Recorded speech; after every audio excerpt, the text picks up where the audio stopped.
Within a dark and menacing castle, the Demon Lord is getting ready to begin his conquest to take over the world, and to do that, he summons his 4 demonic generals: Olmandra the Inferno, Sylphid the Storm, Gnome the Earthen Bastion, and finally he summons the most cynical and soulless of them all, an underpaid Japanese salaryman. Denouski started working for his company as an insignificant salaryman, but he was hope-filled, and surely he would make his way up the promotion ladder at some point. However, while Denouski was working hard for the sake of the company, his colleagues were all kissing up to their boss, so they ended up getting promotions while Denouski ended up getting shipped off to another country to work on expansion. Upon arrival, Denouski found that literally nothing was getting done because the site had no funding. He tried to convince his boss to approve more funding so they could buy the necessary equipment, but that would cost money, so his boss refused and yelled at him for wasting money. The locals couldn't care less about the job if they weren't going to be given the necessary tools, so they left and Denouski ended up having to do everything by himself. However, after seeing how hard Denouski was working even though he was by himself, the locals were inspired and soon returned to help him out. But just when he finally got everything up and running, he had a call from his boss, and at first he thought his hard work was finally being recognized so he would be getting a much-needed bonus. But he was dead wrong. They didn't even throw him a pizza party. All he got in return for his hard work was even more work as they decided to transfer him to another country for a separate expansion project. By this point, Denouski had begun to question his life choices because he realizes that he is wasting his life for a company that clearly doesn't care about him. But while he is distracted by his existential dread, he isn't paying attention to his surroundings, so he ends up getting run over by Moped-kun. That kind of explains how he ended up here, but Denouski thinks there must have been some kind of mistake because there's no way the Demon Lord meant to summon a guy like him. However, the Demon Lord calls him by name and tells him that he summoned him here to become his new overseas manager. He's received extensive reports on all the hard work Denouski had put in. He was assigned to an overseas branch of his company, learned the local language, and gained the trust of the locals to successfully run the new business. That is why the Demon Lord thinks Denouski would be the perfect candidate for one of his 4 elite generals. Denouski is kind of happy since this is the first time anyone has ever actually acknowledged all the hard work he has been putting in, but he is a bit hesitant to accept the position of Demon General, because that would technically mean he is betraying humanity. However, the Demon Lord mentions that the position will come with full workers' benefits, and all of a sudden, Denouski doesn't think joining the Demon Army is such a bad idea anymore. On top of that, the Demon Lord actually respects workers' rights, so he won't force Denouski to accept the position if he doesn't want to. All this makes Denouski really want to join. When he thinks about it, he remembers how he was always treated like trash back in his old company, and he doesn't think trash like him deserves to have such an important job, so he is about to reject the Demon Lord's offer. But before he does, the Demon Lord yells that he can't let the way he was treated at his former company dictate his worth.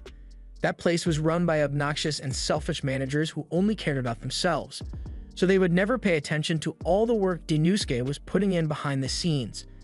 But the Demon Lord won't make that mistake because he is well aware of how valuable Denouski is as an employee. So will he choose to go back to his old company and be treated like trash once more, or will he stay here and help build the Demon Army? Denouski is still a little hesitant to accept, but all of a sudden, Olmandra speaks up and says she objects to the idea of having a weak human in the Demon Army. Sylphid and Gnome also object to the idea because they can't see how someone like him could possibly help the Demon Army. The Demon Lord understands why they would be skeptical, so he decides to put Denouski through a test to show the others just how capable he really is.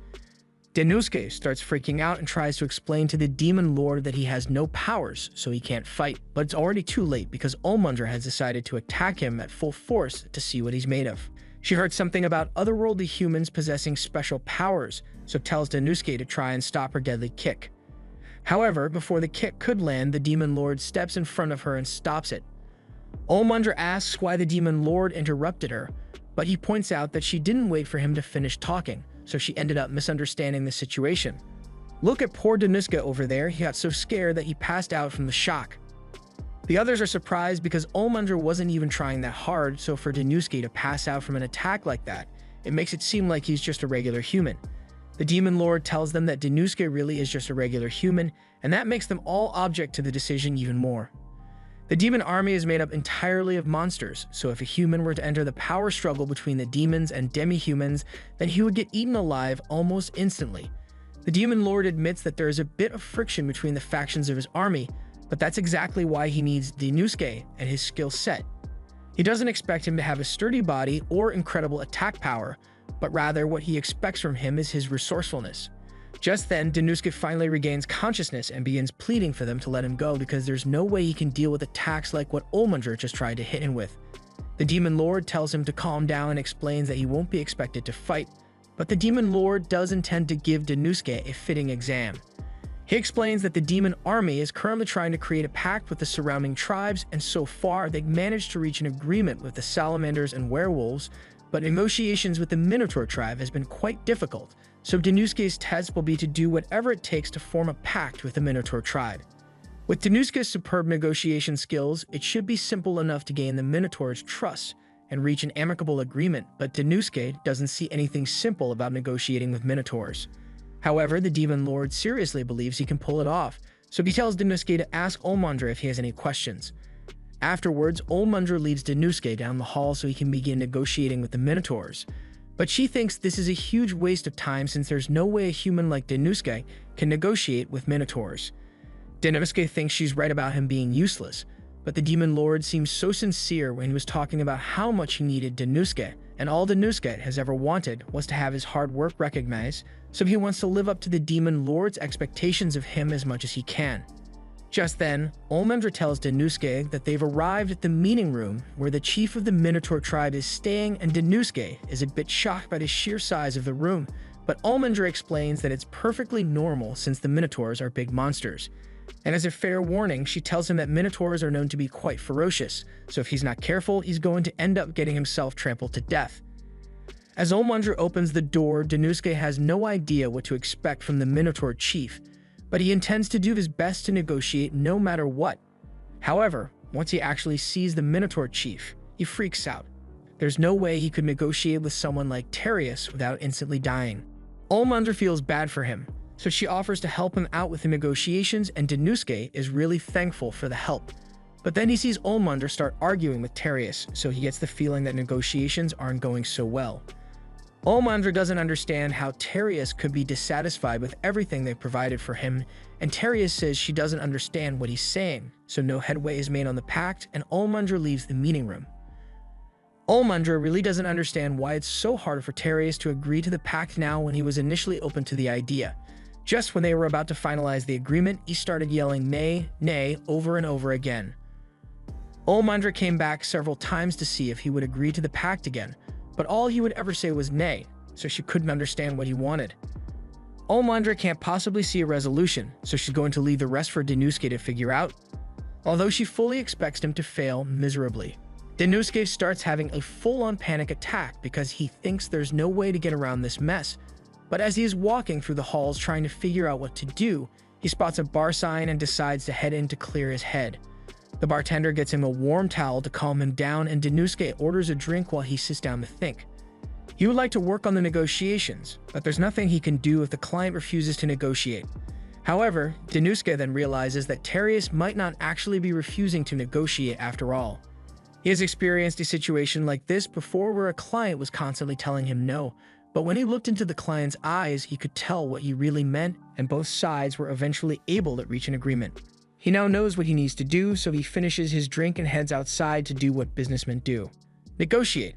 Meanwhile, Olmundr is back in the Demon Lord's throne room giving a report about her conversation with Tereus, and it didn't lead to any meaningful breakthrough, so she doesn't think Denouske will be able to achieve anything either, especially since he just arrived in this world today, but the Demon Lord still has faith in him, so he tells her to wait and see what Denouske can accomplish. She doesn't understand what the Demon Lord sees in Denouske, but she decides to go check up on him to see if he's alright, and when she does, she finds him in the process of stuffing several bags with hay. She asks him what he's doing, so he tells her that he intends to go have a good conversation with Tereus. She tries to tell him that it's pointless since he's not willing to negotiate, but Denouske still thinks there's a chance. He just needs to look Tereus in the eyes and convey his emotions properly, so the two of them can understand each other. Olmundr notices that Denouske looks a lot more confident than he did before, and without an ounce of fear this time, he walks into the meeting room to talk to Tereus. The next morning, Olmundr comes into the meeting room to check if Denouske is still alive, but when she looks inside, all she finds is a room full of hay, and neither Denouske nor Tereus in sight. At first, she thinks the negotiations must have failed, leading to a massive fight, but just then, Danusuke comes in and tells her everything is fine. In that case, she demands to know why there's hay all over their sacred demon castle, and more importantly, she asks where Terius went. Danusuke tells her that Terius is currently finalizing the pact agreement with the Demon Lord, but Olmundra can't believe Inosuke managed to get him to agree in just one night. He explains that he simply took the time to get to know Terius well, and that made the negotiation process really easy. Olmundra had thought Terius was refusing to negotiate because he kept yelling nay over and over, but in reality, Terius thought negotiations were going really well. Danusuke had experienced something like this before with an international client, and the client in question was really enthusiastic about saying no to him, so Danusuke thought the negotiation was going to end in failure. But to his surprise, the man then reached out for a handshake, so he realized it was all a misunderstanding. The same thing applied to Terius, so Danusuke did a little research into Minotaur culture and found out that Minotaurs always bring hay with them to act as their bed whenever they go to someone else's home. So all that time, he was just trying to ask for his hay. And when Danusuke figured that out, there were no more problems with the negotiation. Now, Olmundra realizes that she had misunderstood Terius and left him in that room to sleep on the cold floor, so she feels really bad. But Terius tells her it's alright since it was an honest mistake and shakes her hand to show that there are no hard feelings. As Terius is leaving, the Demon Lord comes up to Danusuke and Olmundra and asks Olmundra if she now understands why he wants to add Danusuke to their ranks. Olmundra admits that Danusuke really is skilled when it comes to negotiating, and since he passed the Demon Lord's test, the Demon Lord officially makes him one of his 4 generals and puts a bracelet on his arm as a symbol of his position. And as a sign of her new respect for Danusuke, Olmundra formally introduces herself to him and says she looks forward to working with him as a new friend. Danusuke is finally starting to settle into his role as one of the demon generals, and it's nice that he's got his own office and a supportive boss, but this place is still going to take some getting used to. Since he is officially one of the demon generals now, he thinks he should formally introduce himself to the others, so he heads to Sylphid's room and knocks on the door. To his surprise, a girl answers the door and asks what he wants, so Danusuke tells her he's here to introduce himself to Sylphid. The girl then coldly tells him that she's Sylphid's assistant, and he's a very busy man, so she can't let Danusuke disturb him. Danusuke is disappointed, but he knew he was bound to face some pushback from the other demon generals, so he decides to just come back later to try again. However, before he could leave, Olmundra comes running up to him because she has something important to say. The Demon Lord has another assignment for Danusuke, so Danusuke goes to meet with him immediately and is informed of an agreement he is working on. For the demon army to grow in strength, he needs the support of all the surrounding demi-human nations, and among all those nations, the Ogre tribe is particularly influential. They possess a military force equal to that of the demon army, and as a result, they could become a threat to the demon empire if they were to become hostile. That is why the Demon Lord wants to have a merger negotiation with them so they can combine their forces, but the ogres are notoriously difficult to negotiate with, so nothing has been decided on yet. However, with Danusuke on the case, the Demon Lord is sure he will be able to reach an agreement with them, so he is granting him full authority on the matter. Danusuke is glad to see that the Demon Lord trusts him so much that there's a real chance of him dying to the ogres if he goes alone, so Olmundra volunteers to escort him to the ogre tribe. However, before that, Danusuke says he wants to go meet with Gnome since she's in charge of the demi-human division of the demon army, and she might have some valuable information about the ogres. Olmundra thinks Danusuke is right, but she absolutely refuses to go anywhere near Gnome because she has generational beef with her. So instead, she says she'll go check on the carriages while Danusuke talks with Gnome. Danusuke heads out into the training grounds where Gnome is holding her daily training session, and he is impressed with what he sees because not only are Gnome's men skilled in combat, but she also keeps their morale really high. Once training is done, she turns to address Danusuke and asks what he wants. Danusuke tells her he's here to ask if she knows anything about the Ogre tribe, and she doesn't know much, but she tells Danusuke that their leader, Ogre, is notoriously difficult to have a conversation with, so he's going to have a hard time negotiating with him. There's nothing she can really do to help him on this one, and she would never want to work on anything with Olmundra anyway, so she asks Danusuke to get her out of here. Danusuke didn't even realize Olmundra had been standing behind him, so he asks her why she's here and why she's so angry. Olmundra says she already finished checking the carriages, so she came to get Danusuke since she was worried about him, but she can't contain herself after seeing Gnome, so the two start arguing, and Danusuke is starting to get worried about how much Olmundra and Gnome hate each other. Danusuke and Olmundra eventually arrive at the Ogre Castle. But before they could enter, they are stopped at the gate and told to wait until Ogier gives them permission to enter. Olmandra thinks it's ridiculous that they are being kept outside so long, but Danuske has seen this before and knows Ogier is just trying to use this to throw them off so they won't be able to negotiate. That's why it's important that they keep their cool, but Olmandra is on the verge of exploding in rage. Thankfully, before she could act out, Ogier's assistant comes out and tells the two that they may now enter, but as they walk in, Danuske notices how scruffy Ogier's armor look. Eventually, they make it to Ogier's throne room and come face to face with Ogier himself.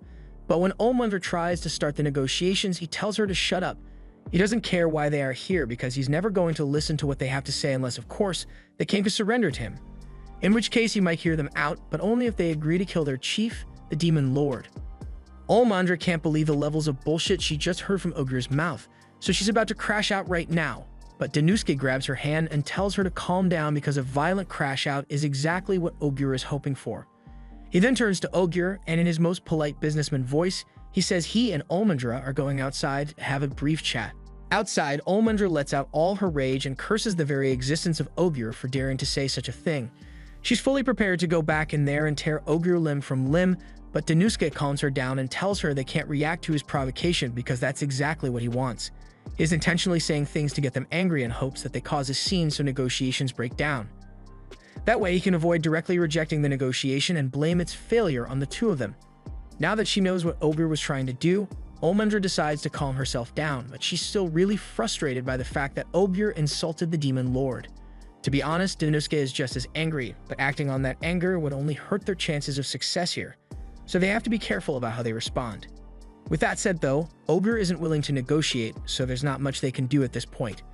Just then, the girl from before shows up, and she introduces herself as Ogier's daughter, Olulu. She knows this may come off as rude, but she has a request to make, so she asks for Danuske and Olmandra's help in dethroning her father. She leads Danuske and Olmandra to an empty room and explains that this is the food cellar, and as they can see, it has no food. The Ogier is known for its strength and influence among the demi-humans, but recently, they've run into financial trouble, and it has gotten so bad that a lot of their people are struggling to find food to eat. Danuske had assumed something like this was going on because when they came in, he saw the terrible state of the Ogier's equipment, along with the cold and empty feeling he got from the castle itself. This kind of situation usually occurs when large companies begin to decline. They make it seem like everything's going well, but on the inside, they are constantly on the brink of bankruptcy. That's exactly what's going on with the Ogier tribe, and Olulu believes that the only way to rebuild it is to rely on the demon army's help. However, her father refuses to listen to her, and on top of that, he is currently sick. They've been trying to keep this fact hidden, which is why they had Olmandra and Danuske wait outside while they prepared him for the meeting, but his condition just keeps getting worse, and soon he's going to pass away. If Ogier were to die with things as they are now, it would be the end of their tribe, so she pleads with Danuske to help her. Danuske says he understands her concerns, but he also scolds her for sharing such vital information. As the daughter of the chief, she needs to be more careful about the people she trusts, but Olulu can tell that Danuske is a good person. She's pretty confident in her ability to discern the nature of people, which is why she told him about the situation, and now she asks Danuske to help her save the Ogier tribe by marrying her. After hearing this, Danuske freaks out and Olmandra begins burning with rage, but Olulu is serious about her proposal. All the Ogiers in her tribe are as dumb as rocks, so the only way for Olulu to ensure the prosperity of the demon army is for a smart guy like Danuske to marry her and become the new chief. Danuske tries to talk Olulu out of making any rash decisions, but Olulu is convinced this is the only way to save the Ogier tribe, so she's willing to make their marriage official immediately, but Olmandra doesn't let that happen. Later that night, Danuske is sitting in his office and wondering how he's going to get himself out of this mess because Ogier refuses to negotiate with him, and Ogier wants to marry him. He can't afford to fail on his second assignment for the Demon Lord, so he decides to go to the bar in his head so he can clear his thoughts. However, this time he's not alone because Danuske's imaginary version of Olmandra is sitting at the table next to him, arguing with the bartender about which is cooler, gorillas or lions. Realistically, a gorilla is moping the floor with a lion any day of the week, but Olmandra counters saying lions are cooler because a group of lions is called a pride. As soon as Danuske hears this, he snaps out of his trance and he now has a foolproof idea of how to handle this. First thing the next morning, Danuske calls Olmandra outside and he apologizes for waking her up so early, but he needs her help so they can go do some negotiating. But for Danuske's plan to work, they need to go somewhere else first. And if all goes well, then Ogier is the one who will be begging for a negotiation meeting.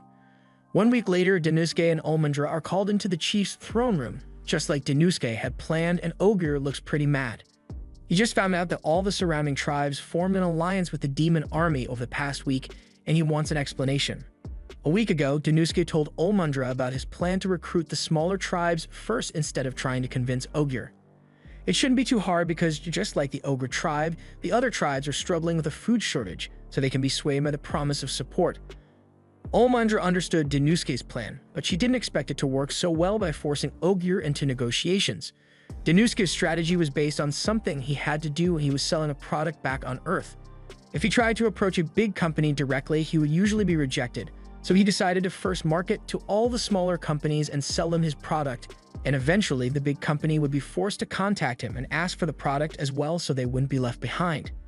Similarly, if all the surrounding demi-humans joined the demon army, then the prideful chief wouldn't let that go without a response.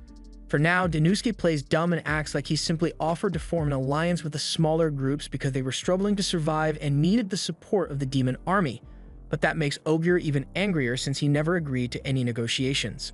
Everything is going according to plan because now that Ogier has lost his cool, he is much more susceptible to Danuske's negotiation tactics.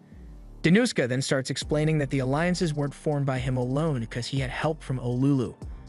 Ogier can't believe that his own daughter would betray him like this, but she tells him that it was necessary for the sake of their Ogre tribe. The only way out of their current situation is to rely on the demon army's aid, and as much as he may not want to admit it, times have changed. He has grown old and is currently sick, so they need to join the demon army if they are going to survive. Just then, Danuske chimes in and offers an alternative to Ogier. Instead of joining the demon army, they could form an equal partnership. To be honest, Danuske just made that shit up because he hasn't changed anything about the deal. But if he says it's an equal partnership, then the proud Ogre chief is bound to be more willing to accept. As expected, Ogier doesn't seem opposed to the idea, but he asks them to give him some time to think it over. A couple of days later, Olmundra comes running into Danuske's office to tell him the good news. She tells Danuske that Ogier has just agreed to the alliance with the demon army, and that's great news. But right now, Danuske has more important things to worry about. The Demon Lord told him to pick out an assistant for himself, so he has spent the past few days looking through applications to find the right person. Honestly, he wishes he could just pick Olmundra since she's so reliable, and Olmundra misunderstands this to be Danuske's way of proposing, so she gets a little embarrassed. Just then, there's another knock at the door, so Danuske goes to check who it is and finds Olulu there. She tells him she's here to act as a representative from the Ogre tribe for their alliance with the demon army, and she's incredibly grateful to him for his help since her father has become a lot more diplomatic ever since their encounter. She says she is willing to do anything to show her gratitude, and since she said anything, Danuske asks her if she would like to become his personal assistant. Olulu is more than happy to take the job, but Olmundra is jealous, so she refuses to look Danuske in the eye and reminds herself that they are rivals, so she can't be friends with him. Danuske has no idea why she suddenly started acting so strange, but that aside, this has been a good month for him since the demon army has grown quite a bit. But whenever there's growth, there's also increased risk, so everyone needs to keep their guard up. A couple of days pass and Danuske is working in his office as usual when Lulu comes in and tells him she has reached an agreement with the bear tribe like he asked her to.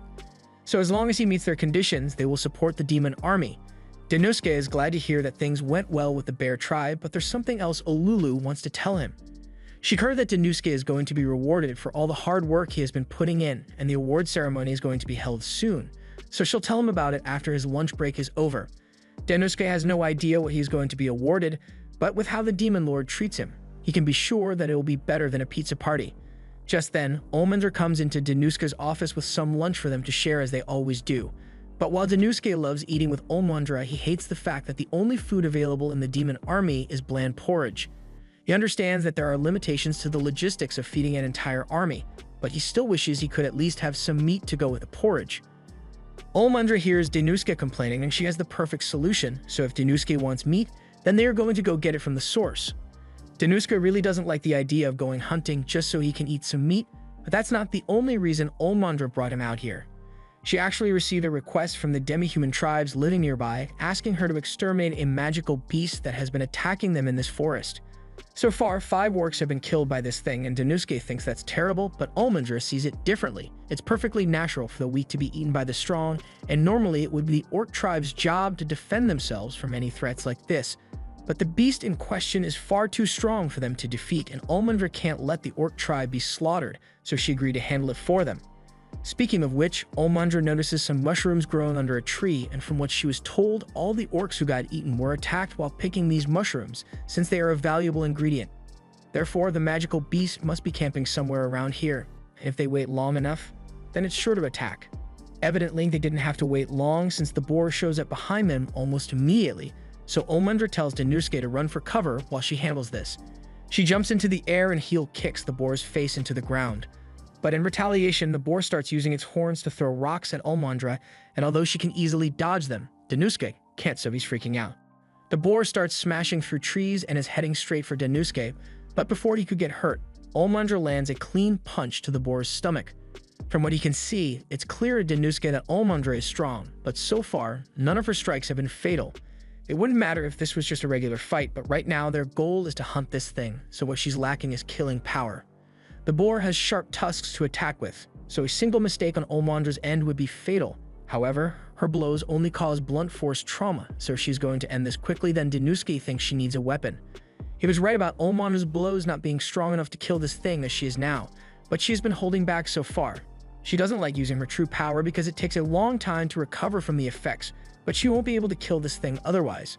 The boar tries charging at her again, but this time Olmundra is able to stop it with one hand.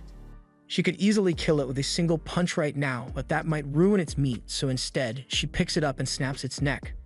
Now that the boar is dead, Olmundra tells Danuske they can eat meat now, but honestly, Danuske's lost his appetite. They drag the boar's body to the orc village, so they can show the villagers that the boar has been dealt with, and all the villagers are really grateful for what Olmundra did, as well as impressed that she was able to take it down on her own. Olmundra is really enjoying all this praise, but that aside, it's rare to get so much meat, so Olmundra invites the entire village to share the boar with her. The villagers are all excited, but Danuske can't believe they are actually okay with eating boar meat when that thing was one evolution cycle away from being their next-door neighbor. However, he's even more surprised when he hears Olmundra say she's going to cook the meat. He asks her if she's really serious about cooking, so Olmundra offers to give him a taste of her homemade delicacy. Danuske is actually getting excited since Olmundra is making it sound so good, but when he asks her how she plans to cook, she just chucks a fireball at it. The result is this lump of charred flesh, and you can tell by the look on Danuske's face that this shit is straight trash. Olmundra tells him to just give it a try because it's better than it looks, but Danuske takes a bite and it tastes just as bad as it looks. This shit tastes like someone poured hot tar in his mouth, and he'd honestly rather starve than have to suffer through another bite of this. Olmundra tells him it's rude to insult someone's cooking like that, but Danuske tells her it's rude to call what she just did cooking. He has been enduring the culture shock of living in a new world so far, but this is too much for him to handle, so he asks if everyone can let him handle the cooking from now on. Once Danuske is done cooking the meat, Olmundra takes one bite and realizes this actually tastes amazing, so she asks Danuske what he did. He explains that first he soaked the pork in water to get all the blood out, and then he slow roasted it over a fire to remove all the excess fat in there. And finally, adding it to a soup helps get rid of any bad smells. He offers to teach the villagers if they want to learn, and the villagers are glad that one of the demon generals is being so thoughtful, but Olmundra doesn't think it's necessary for someone as high-ranking as Danuske to spend time teaching villagers how to cook. Danuske tells her she's wrong because his job is to improve the demon army, and a big step in the development of any civilization is their culinary advancement. It's natural for people who eat meat often to figure out different ways to improve the taste, but because meat is so rare here, no one can afford to experiment with it. In other words, this country is poor and lacking in knowledge. It sounds harsh when he puts it that way, but Olmundra can't argue since he's correct. This country is mostly barren, and compared to the surrounding nations, is pretty weak, but that's exactly why they have to work hard to make a change as part of the Big Four. Since they are done here, Olmundra suggests that they should return to the castle, but Danuske doesn't think that's a good idea since it's already dark out. However, Olmundra tells him it won't be a problem since she can illuminate their path with this fireball. She is really proud of her magic prowess since it's an ability unique to demons, and Danuske is quite impressed. It also makes sense why demi-humans who can't use magic train day in and out to become effective fighters, while demons like Olmundra can rely solely on their magic, but he thinks Olmundra could stand to improve her combat techniques a little. For instance, even though her attack power rises dramatically when she uses her true power to transform her body, it takes a while for her body to recover afterwards, so he suggests that she should bring a weapon with her to help with combat next time. He also suggests that she should wear armor that covers more of her body, but after he says this, Olmandra stops dead in her tracks and puts out her light. She understands that Denouske may be right, but his focus on efficiency is insulting to her, so she's way too mad to be around him right now. She ditches Denouske in the forest, and Denouske is left wondering why she got so mad, but before that, he's almost guaranteed to get eaten if he stays out in this forest, so he runs back to the orc village for safety.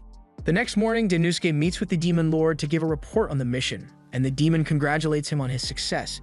But he heard that Olmandra returned last night, while Denouske only arrived this morning while being escorted by the orcs, so he wants to know if something bad happened between him and Olmandra.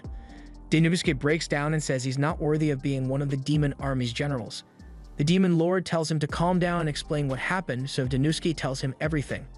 The Demon Lord can tell that Denouske inadvertently offended Olmandra, but what's important now is that they make amends for the sake of the demon army, so he officially orders Denouske to find a way to make up with Olmandra. But that's easier said than done. He recalls how proud Olmandra was when she said that demons are the only ones who can use magic, but there has to be more to it than that, so he starts reading a demon history book to see if he can figure something out. He soon finds a chapter talking about how a toned physique is essential for a demon's magic power, which is why demons take great pride in their bodies and often wear extremely revealing clothes.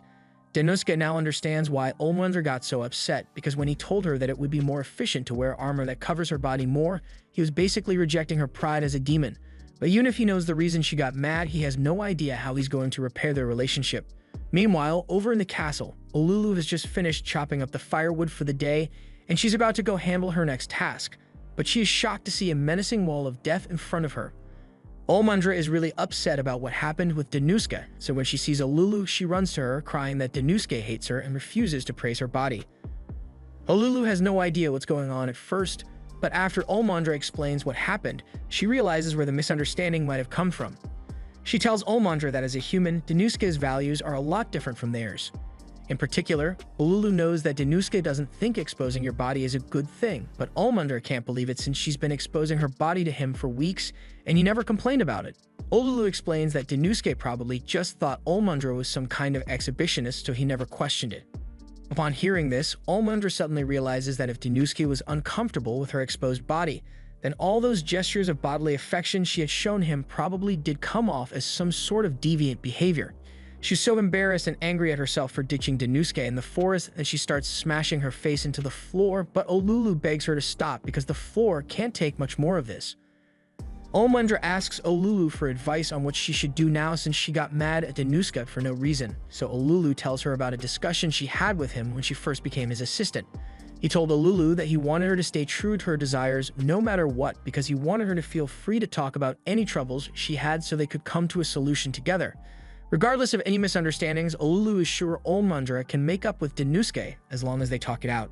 Denouske and Olmandra eventually find each other in the castle stairwell, and they've both got something really important to say, so Olmandra tells Denouske that she's not a hoe, she just wanted him to compliment her body, while at the same time, Denouske tells her that he thinks her body is hot. They both take a moment to process what the other said, and since it seems like they are both on the same page, Denouske apologizes to Olmandra. He didn't know much about demons and hadn't realized that what he said would be insulting to her. Olmandra accepts his apology and also apologizes to Denouske because it wasn't his fault that he didn't know about demon culture. And even if she was mad, she shouldn't have left him in the middle of the forest alone. Denouske did nearly die because of that, so Olmandra is really guilty. But since he ended up being okay, Denouske says he forgives her. He's glad they were able to make up, and now that they've gotten the chance to learn a little about one another, Denouske thinks they can become great partners. Although he still doesn't realize that Olmandra interprets the word partner as a marriage proposal. Later on, the Demon Lord gathers all his subordinates because he has a special announcement to make. After forming alliances with the various tribes, his demon army has grown far stronger than it used to be, and this is all thanks to the diligent work of his newest general Denouske, so in light of his achievements, the Demon Lord is presenting him with this magic stone. Denouske feels greatly honored to receive such a valuable stone, but he cannot accept it because he didn't do the work alone. None of this would have been possible if he didn't have Olmandra by his side, so he walks up to her, gets down on one knee, and asks Olmandra to accept the stone with him. Olmandra is happy, but she freaks out that Denouske is doing this in public with so many people watching. He's not aware of this, but presenting a magic stone to a girl is quite literally the definition of a marriage proposal in this world. So he just proposed to her in front of all the demon army leaders, and the only reason she didn't immediately accept is because she's embarrassed with everyone around. This was the end of episode 3. Subscribe to not miss the next part.